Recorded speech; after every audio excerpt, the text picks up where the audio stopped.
Assalamualaikum warahmatullahi wabarakatuh. Kita berjumpa di channel Kabar Horor, sebuah channel yang mengkisahkan tentang cerita-cerita horor. Kali ini, cerita ini kami kutip dari Bri Story yang mengkisahkan tentang telaga kecil di pedalaman Sumatera.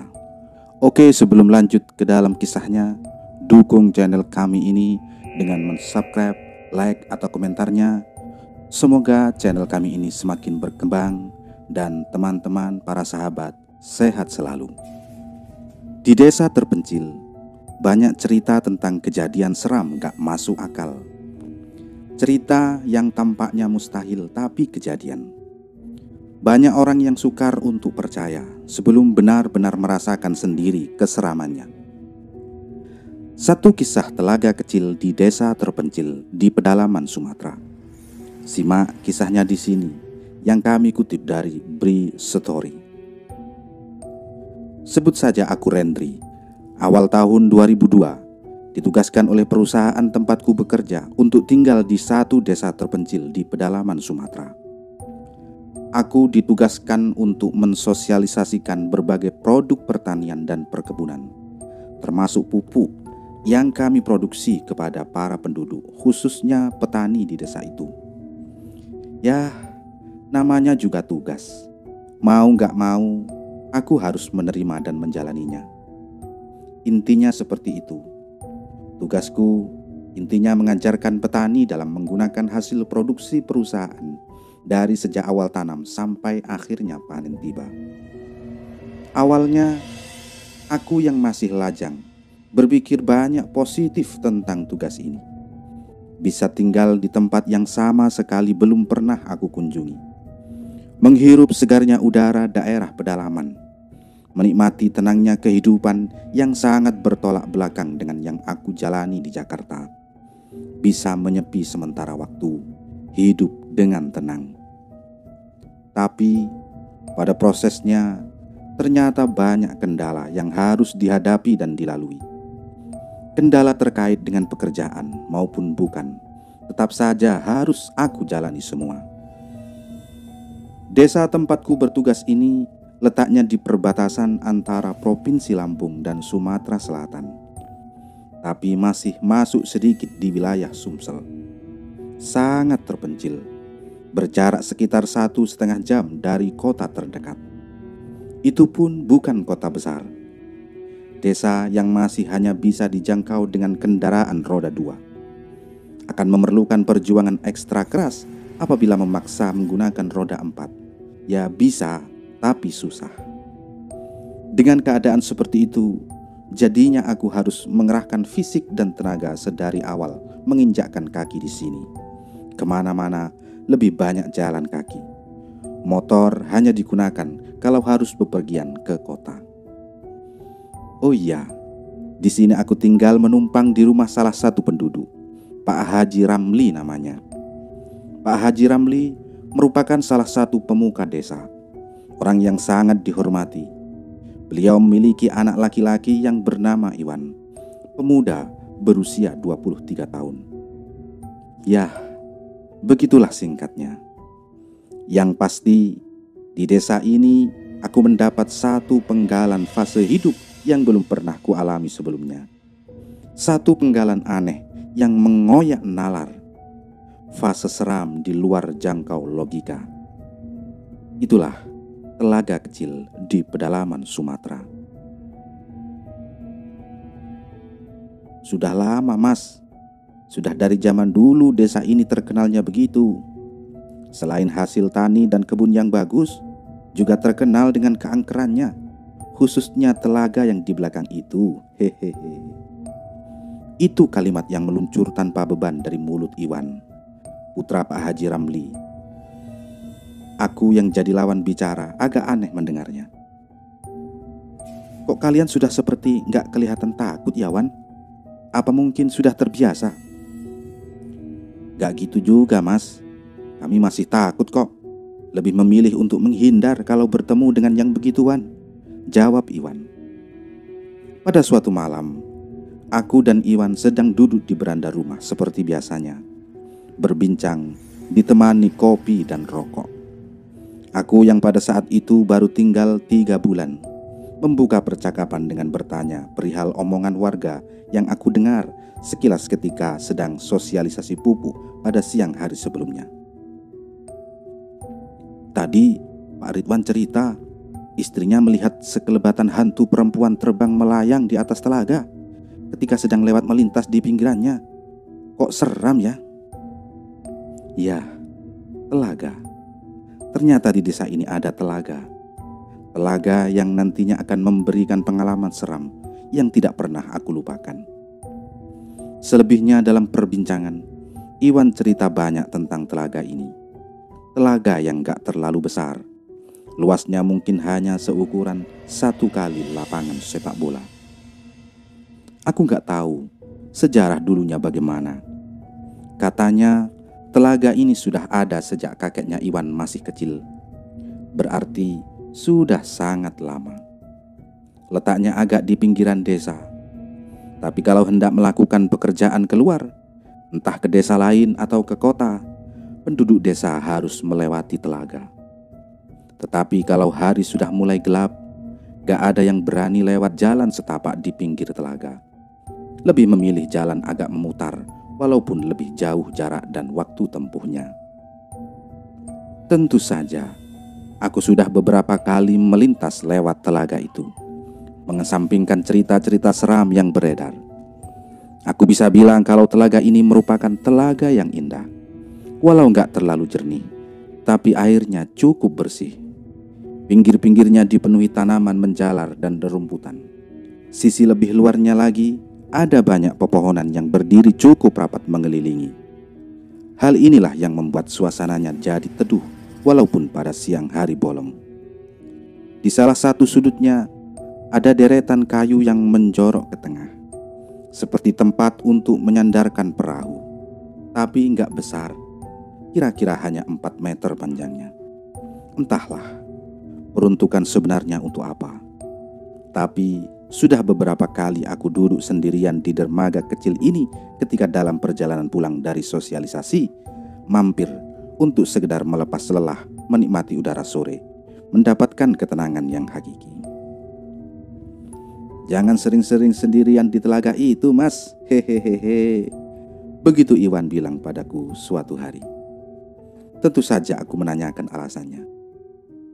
Emangnya kenapa, Wan? Itu telaganya bagus loh, menenangkan.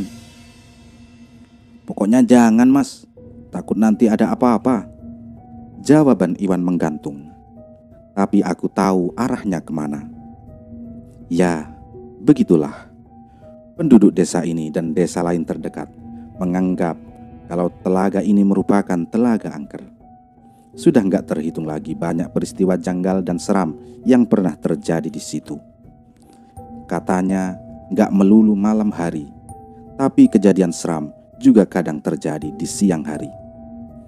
Aku nggak bisa menceritakan satu persatu cerita seram yang pernah aku dengar.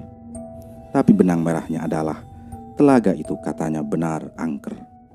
Penampakannya antara lain hantu perempuan, anak-anak kecil yang berlarian di pinggirnya, dan lain sebagainya. Aku pada beberapa bulan awal emang menganggap semuanya biasa saja. Yang ada di kepalaku, desa ini merupakan desa pedalaman yang eksotis, indah, termasuk telaganya. Sampai akhirnya, secara perlahan, aku mulai merasakan semuanya sendiri, dari yang hanya sedikit janggal sampai keseraman yang membuat nyaris pingsan. Berikut ini adalah salah satu kejadiannya. Pada suatu hari, dalam perjalanan pulang dari salah satu perkebunan, aku berjalan kaki melewati telaga, menyusuri jalan setapak di pinggirnya. Masih belum malam, sekitar jam 5 sore. Tapi tentu saja sudah mulai gelap. Matahari asik bersandar di ufuk barat. Langkahku agak pelan. Lelah sudah terasa karena berkegiatan sepanjang hari. Jalan setapak pinggir danau sudah sangat sepi ketika aku melintasinya. Mungkin karena sudah mendekati maghrib. Ya, jalan setapak yang hanya bisa dilalui oleh kendaraan roda 2 dan pejalan kaki. Benar-benar hanya aku sendirian yang berjalan menyusurinya. Seperti hari-hari sebelumnya, telaga indah ini sungguh tenang. Nyaris nggak ada pergerakan di permukaan airnya. Hanya sesekali terlihat gelombang kecil dihempas angin sepoi. Sambil menikmati pemandangan dan sepinya, aku terus berjalan. Ingin cepat sampai rumah untuk beristirahat. Tapi ketika sedang larut menikmati semua, tiba-tiba sayup aku mendengar suara. Rendri. Ada yang memanggil namaku. Suara perempuan. Tentu saja aku penasaran, lalu menghentikan langkah. Di hari yang sudah mulai gelap, aku memperhatikan sekeliling, memperhatikan setiap sudut telaga, mencari tahu siapa gerangan yang tadi memanggil. Tapi gak ada siapa-siapa. Aku gak melihat ada orang sama sekali. Sepi dan kosong. Hanya terdengar suara binatang-binatang serangga hutan. Selebihnya gak ada suara lagi. Ya sudah, karena gak menemukan apa-apa, aku lalu melangkah meneruskan perjalanan. Tapi baru saja beberapa langkah, lagi-lagi suara itu muncul lagi dari kejauhan. Rendri. Sekali lagi aku berhenti. Siapa sih yang manggil-manggil? Sungutku dalam hati. Di titik ini belum terlintas sedikit pun perasaan aneh. Yang aku tahu ada orang yang memanggil dari kejauhan. Ya sudah, karena penasaran, aku lalu berbelok melangkah mendekati telaga, menuju dermaga kayu kecil tempat biasa aku duduk sendirian. Hari sudah semakin gelap. Aku yang masih terkungkung penasaran lagi-lagi memperhatikan sekeliling ke setiap sudut telaga. Kali ini sambil berdiri di ujung dermaga kayu. Airnya sangat tenang, gak ada pergerakan sama sekali. Suasananya terbunuh sepi. Cukup lama berdiri di atas dermaga kecil, sampai akhirnya aku melihat sesuatu. Ada pergerakan di tengah-tengah telaga. Permukaan air yang tadinya sangat tenang, tiba-tiba bergelombang kecil, seperti ada yang membuatnya jadi bergerak. Aku terus memperhatikan. Semakin lama, semakin jelas terlihat kalau pergerakan air itu bergerak maju, tidak diam di tempat. Seperti ada benda di permukaan yang sedang berenang, bergerak mendekat ke arah tempatku yang sedang berdiri. Apa itu? Ikankah? Atau ular? Atau hewan lain? Pada saat itu aku gak tahu, belum tahu. Gelombang kecil air terus mendekat dan semakin mendekat. Hari yang sudah semakin gelap membuat aku masih juga belum bisa memastikan hewan apa yang sedang berenang. Padahal jaraknya sudah cukup dekat. Sampai akhirnya gelombang terlihat melambat dan semakin melambat, lalu berhenti hanya beberapa meter dari tempatku berdiri. Aku seperti terhipnotis, terpana, ketika akhirnya bisa melihat dengan jelas bentuk dari benda misterius yang sedang diam di permukaan, yang sebelumnya berenang mendekat dari tengah. Beberapa detik lamanya tubuhku gak bisa bergerak. Hanya pandangan yang fokus memperhatikan objek seram itu yang muncul di permukaan air. Benar, objek seram. Benda misterius itu ternyata adalah seonggok kepala dengan rambut hitam panjang tergerai ke belakang, mengambang di permukaan. Aku melihat hanya kepala itu saja, gak ada bagian tubuh yang lain. Wajah pucat seramnya datar tanpa ekspresi, matanya mati tak bercahaya. Jadi, yang aku lihat sejak tadi berenang mendekat dari tengah danau ternyata adalah kepala berambut panjang. Menyeramkan. Setelah beberapa belas detik terpana ketakutan, akhirnya aku mampu melangkah mundur, menjauh perlahan, lalu lari jauh-jauh meninggalkan telaga. Bulan November tahun 2002. Pak Husni dan Iwan terus ngobrol sambil sesekali diselingi gelak tawa berderai. Sementara aku lebih banyak jadi pemerhati dan pendengar yang baik, walau tetap menimpali omongan sesekali. Nyaris jam 12 tengah malam ini, kami duduk di pos ronda berbentuk rumah panggung yang ukurannya nggak terlalu besar. Mungkin hanya sekitar 4 kali 4 meter saja. Jadi maksimal hanya bisa ditempati oleh 6 sampai 7 orang saja. Pos ronda yang dikelilingi oleh rapatnya pepohonan bambu ini letaknya di pinggir desa, berbatasan langsung dengan hutan dan perkebunan. Lampu templok berukuran besar jadi satu-satunya sumber penerangan. Tapi walaupun begitu, cahayanya masih mampu menerangi seisi pos dan sebagian kecil bagian luarnya. Malam ini gak ada angin, udara gak bergerak sama sekali. Jadinya sangat sepi. Gak ada suara dedaunan dan pohon yang bergerak bergoyang. Jadi gimana mas? Betah kan tinggal di kampung kami? Hehehe. Pak Husni melontarkan pertanyaan. Betah pak, betah, jawabku pendek. Udah berapa lama ya di sini? 6 bulan atau setahun? Baru 7 bulan pak. Hehehe. Saya suka suasananya, masih sangat asri, beda banget dengan di kota besar. Ya, ginilah mas, desa terpencil, jauh dari mana-mana. Hehehe. Iwan pun menambahkan. Aku hanya mengangguk-angguk sambil tersenyum setelahnya. Ya, ternyata gak terasa, aku sudah 7 bulan lebih tinggal di desa ini dari 1 tahun rencananya. Malam itu, aku dan Iwan kebagian tugas untuk siskamling. Ini bukanlah siskamling pertamaku selama tinggal di desa ini. Sebelumnya, sudah beberapa kali. Bedanya dengan berbagai alasan, kali ini hanya aku, Iwan, dan Pak Husni saja yang bertugas. Biasanya ada 5 sampai 6 orang. Tapi gak apa, toh tugas siskamling di sini tergolong mudah. Hanya sesekali berkeliling membawa kentongan dan obor atau lampu senter sebagai penerangan.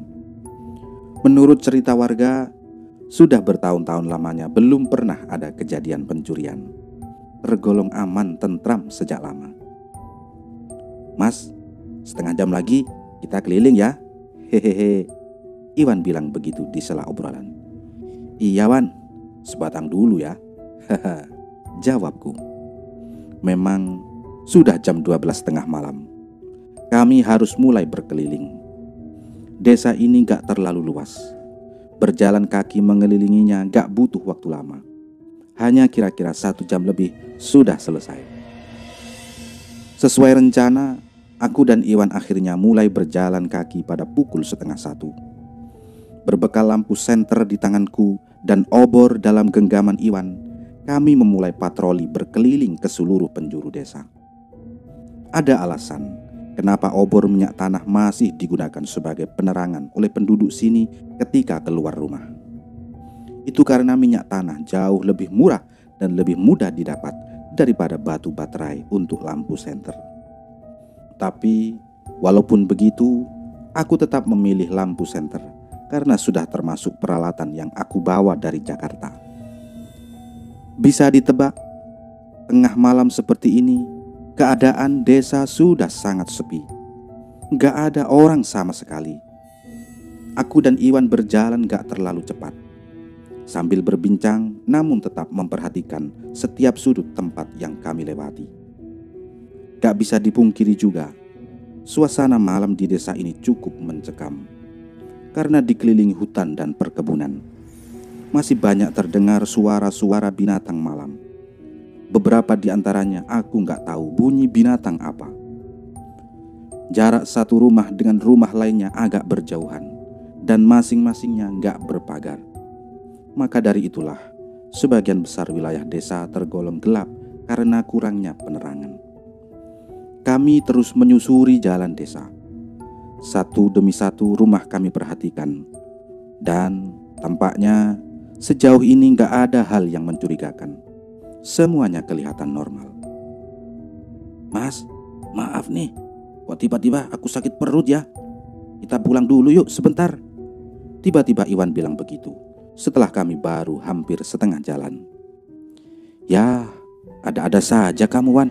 Hahaha. Mendingan Kamu ke toilet musola saja tuh, lebih dekat, jawabku. Iwan menuruti saranku. Dia lantas memilih untuk berlari kecil menuju musola yang jaraknya lebih dekat daripada harus pulang ke rumah. Sementara aku menunggu di depan balai desa yang jaraknya sekitar 50 meter dari musola. Dari tempatku duduk, aku dapat melihat kalau Iwan meletakkan obornya di pagar depan musola. Dari kejauhan terlihat apinya yang menyala. Sambil menunggu, aku menyalakan rokok. Angin malam mulai terasa menghembus. Dinginnya perlahan merambah menyentuh kulit. Sesekali melirik ke arah musola, aku belum melihat ada pergerakan. Api obor masih tetap di tempatnya, menandakan kalau Iwan belum selesai. Kuhisap rokokku dalam-dalam, sedikit menghempuskan asapnya. Hal ini sedikit banyak bisa menambah hangat badan. Kemudian, berikutnya, aku malah tenggelam dalam lamunan, menatap kosong di depan, sampai-sampai lupa memperhatikan musola selama beberapa menit lamanya. Nah, ketika aku tersadar, lalu menoleh ke musola, ternyata obor sudah nggak berada di tempatnya lagi, tapi sudah bergerak berjalan. Akhirnya Iwan selesai juga, aku bergumam sendiri. Tapi kalau aku perhatikan lebih seksama lagi, ternyata ada yang aneh. Kelihatan dari cahaya apinya, ternyata obor gak mendekat bergerak ke arahku, malah kelihatan menjauh. Ya, tampaknya Iwan malah berjalan ke arah berlawanan. Melihat itu, aku langsung bangun dari duduk, lalu berjalan agak cepat mengejar Iwan. Jarak kami masih terlalu jauh. Cahaya lampu senter belum mampu menjangkau Iwan. Aku hanya bisa melihat cahaya api kecil obor dari kejauhan. Yang agak aneh, Iwan berjalan cukup cepat. Aku jadi harus berjalan cepat juga untuk mengejarnya. Aku gak berani memanggilnya, khawatir nanti suara keras teriakanku akan membangunkan warga. Lebih memilih aku untuk terus mengejarnya. Aku mulai berlari kecil untuk mengimbangi pergerakan Iwan. Jarak kami jadi lebih mendekat karenanya. Tapi beberapa detik kemudian, aku malah memperlambat langkah karena tiba-tiba menyadari sesuatu. Seketika aku menyadari kalau ternyata kami malah melangkah keluar desa, ditandai dengan gak terlihat ada lagi rumah penduduk di sekitaran. Lalu, ke arah mana kami bergerak melangkah? Ternyata aku mengikuti Iwan menyusuri jalan setapak menuju telaga. Dalam gelapnya malam di tepi hutan, kami malah berjalan menuju telaga. Iwan mau apa sih ke telaga? Dalam hatiku bertanya-tanya. Sempat ada terbesit pikiran untuk berhenti mengikuti, lalu kembali ke desa. Tapi rasa penasaran menutup segalanya. Aku malah terus ikut melangkah. Api obor akhirnya berhenti bergerak. Dia diam tepat di tepi telaga. Dari kejauhan aku melihatnya seperti itu. Akhirnya Iwan berhenti juga. Mau ngapain sih dia di sini? Aku masih terus bertanya-tanya dalam hati. Melihat itu, aku terus melangkah semakin mendekat lagi. Semakin lama, cahaya obor semakin terang terlihat karena jarak yang semakin dekat. Maka dari itulah cahaya lampu senterku secara perlahan akhirnya mampu menjangkau Iwan dengan obornya. Namun, ketika sudah semakin dekat dan semakin dekat, aku tiba-tiba berhenti melangkah ketika jarak kami hanya tinggal beberapa meter saja. Aku menyadari sesuatu. Ternyata yang aku ikuti sejak tadi bukanlah Iwan. Tubuhku langsung kaku, kalut, ketakutan mulai menyeruak memenuhi isi kepala. Aku sama sekali gak mengenali sosok yang sedang berdiri di tepi telaga sambil memegang obor ini. Dia berdiri membelakangi, menghadap ke tengah telaga. Dari belakang, aku melihatnya mengenakan baju terusan lusuh berwarna gelap. Rambut panjangnya tergerai sebatas pinggang. Sosoknya seperti seorang perempuan. Aku semakin diam ketakutan ketika dia mulai membalikkan tubuhnya, perlahan jadi menghadap ke arahku. Tanganku gemetaran, tapi masih bisa mengarahkan cahaya lampu senter ke arah sosok yang menyeramkan ini. Sampai akhirnya dia benar-benar sudah berdiri menghadapku. Aku bisa melihat dengan jelas penampakannya. Wajahnya pucat tanpa ekspresi, menggurat seram meruntuhkan nyali. Tangannya masih memegang obor menyala. Dalam keheningan, perlahan aku yang semakin ketakutan mulai melangkah mundur, menjauh. Sementara sosok itu masih diam memperhatikan. Tapi beberapa detik kemudian, keadaan berubah. Tiba-tiba dia mengeluarkan suara tawa tertahan tapi jelas terdengar. Yang lebih mengerikan lagi, sosok menakutkan ini tiba-tiba mulai bergerak maju dengan cara melayang mendekat ke arahku. Aku langsung membalikkan badan lalu berusaha lari menjauh. Entah apa sebabnya, tapi tenaga seperti sudah terkuras habis. Aku gak mampu berlari kencang. Sempat menoleh ke belakang, ternyata sosok ini masih terus bergerak mengikuti dengan cara bergerak melayang. Sungguh sangat mengerikan. Lemas, lelah, tenaga terkuras, keringat bercucuran. Gak mampu lagi untuk bergerak, apalagi berlari. Aku terjatuh di atas jalan setapak tepian danau.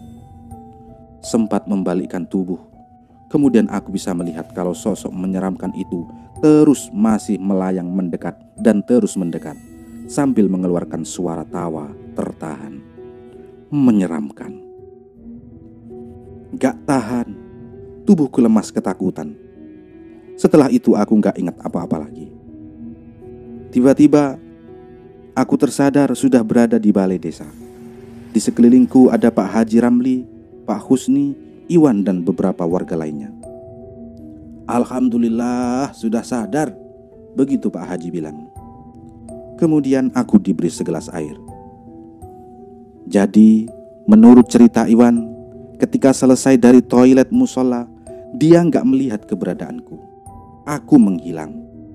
Lalu dia kembali ke pos ronda untuk mencari. Tapi ternyata di pos ronda juga aku gak ada. Setelahnya dia dan Pak Husni mencariku ke rumahnya. Sama juga aku gak ditemukan. Akhirnya bersama Pak Haji dan beberapa warga lainnya, mereka mengadakan pencarian ke seluruh penjuru desa. Singkat cerita, sekitar jam 3 aku ditemukan gak sadarkan diri berbaring di tepi telaga. Para teman-teman, para sahabat, cukup sekian cerita malam ini. Sampai jumpa lagi di video selanjutnya. Tetap sehat supaya bisa terus merinding bareng. Wassalamualaikum warahmatullahi wabarakatuh.